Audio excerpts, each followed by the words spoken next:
কিছুদিন আগে ভাইয়ের রিসেপশনে খেয়েছিলাম গোল্ডেন ফ্রাইড প্রন। এটাকে তোমরা চিংড়ি ব্যাটার ফ্রাইও বলতে পারো। তবে যেটা খেয়েছিলাম আর আমি যেটা বাড়িতে এসে বানিয়েছি, দুটোর মধ্যে আকাশ পাতাল তফাৎ। আসলে রেসিপিটিও আমি ওদেরকে জিজ্ঞাসা করিনি, আর আমি ইউটিউব দেখে যেটা বানিয়েছি সেটা খেতে মন্দ হয়নি, তবে ওটার মতো হয়নি।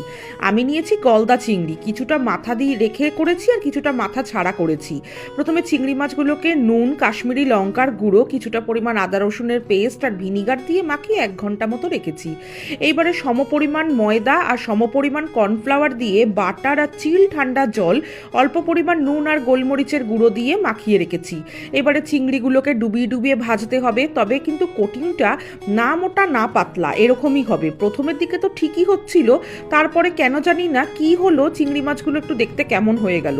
তবে খেতে খুবই ভালো হয়েছিল। এরকমভাবে বাড়িতে বানিয়ে একবার অবশ্যই ট্রাই করতে পারো, আর আমি আর একবারও ট্রাই করে তোমাদের ঠিকঠাক